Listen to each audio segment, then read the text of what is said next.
जय श्री कृष्णा।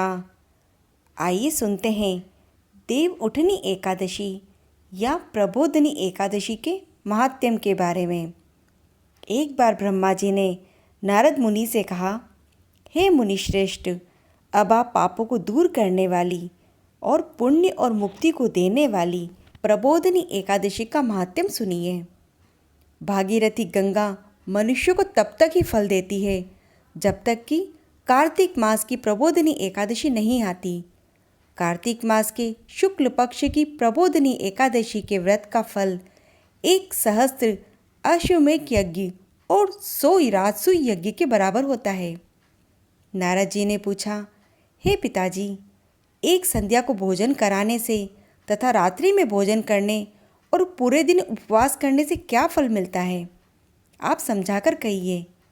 ब्रह्मा जी ने कहा, हे नारद, एक संध्या को भोजन करने से, जन्म की रात्रि में भोजन कराने से 2 जन्म के समस्त पाप नष्ट हो जाते हैं। जिस वस्तु का त्रिलोक में मिलना दुष्प्राय है, वह वस्तु प्रबोधनी एकादशी के व्रत से मिल जाती है।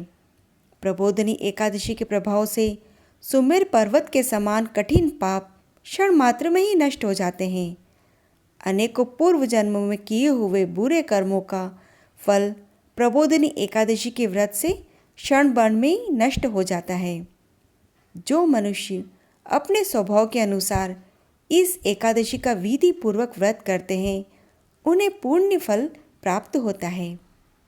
हे मुनिवर, जो मनुष्य श्रद्धापूर्वक थोड़ा भी पुण्य करता है, उनका वह पुण्य पर्वत के समान अटल होता है।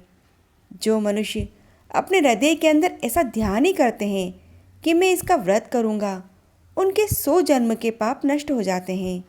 और प्रबोधनी एकादशी के दिन रात्रि को जागरण करते हुए उनकी बीती हुई तथा आने वाली 10,000 पीढ़ियाँ विष्णु लोक में जाकर वास करती हैं और नरक में अनेकों दुख भोगते हुए उनके पितृ विष्णु लोक में जाकर सुख भोगते हैं। ब्रह्म हत्या आदि महान पाप भी प्रबोधनी एकादशी के द्वारा अपने कुल को पवित्र करते हैं। ब्रह्मा जी कहते हैं कि मनुष्य को समस्त कर्म को त्यागते हुए भगवान विष्णु की प्रसन्नता के लिए कार्तिक मास की प्रबोधनी एकादशी का व्रत अवश्य ही करना चाहिए। इसके प्रभाव से कामिक, वाचिक और मानसिक पाप दूर हो जाते हैं। इस एकादशी की रात्रि को जागरण करने वाले का फल चंद्र सूर्य ग्रहण के समय स्नान करने के फल से सहस्त्र गुना अधिक होता है। मनुष्य जन्म से लेकर जो पुण्य करता है, वह पुण्य इस एकादशी के व्रत के पुण्य के समान व्यर्थ है। कार्तिक मास में भगवान दान से उतने प्रसन्न नहीं होते जितने कि शास्त्रों की कथा सुनने से होते हैं। ब्रह्मा जी कहते हैं कि जो मनुष्य प्रबोधनी एकादशी का व्रत नहीं करते, उनके सारे पुण्य व्यर्थ हो जाते हैं। इसीलिए है नारद, तुमको भी विधि पूर्वक भगवान विष्णु की पूजा करके इस व्रत को करना चाहिए। जो मनुष्य कार्तिक मास में धर्मपरायण होकर अन्य व्यक्तियों का अन्न नहीं खाते, उन्हें चंद्रायन व्रत का फल मिलता है। जो भगवान की कथा को थोड़ा बहुत पढ़ते और सुनते हैं, उन्हें 100 गोदान के बराबर का फल मिलता है। मनुष्य अपने कल्याण के लिए विष्णु भगवान के लिए भगवान की कथा सुनाते हैं, वह अपने कुटुंब का उद्धार करते हैं। इस पर नारद जी ने कहा, हे पितामह, अब आप एकादशी के व्रत का विधान कहिए और ऐसा व्रत करने से कौन सा पुण्य मिलता है, वह भी समझाकर कहिए। ब्रह्मा जी ने कहा, हे नारद, इस एकादशी के दिन मनुष्य को ब्रह्म मुहूर्त में उठना चाहिए और नदी, तालाब, कुआं आदि पर स्नान करके व्रत का नियम ग्रहण करना चाहिए। उस समय भगवान से विनती करें कि हे प्रभु, आज मैं निराहार रहूँगा और दूसरे दिन भोजन करूँगा, इसीलिए आप मेरी रक्षा करें। इस प्रकार विनय करके भगवान की पूजा करनी चाहिए और व्रत आरंभ करना चाहिए। उस रात्रि को भगवान के समीप गीत, नृत्य, बाजे तथा कथा आदि से व्यतीत करनी चाहिए। प्रबोधनी एकादशी के दिन कृष्णता को त्याग कर बहुत से फूल, फल, अगरबत्ती, धूप आदि से भगवान की आराधना करें। उनका समस्त दान आदि करोड़ गुना फल अधिक हो जाता है।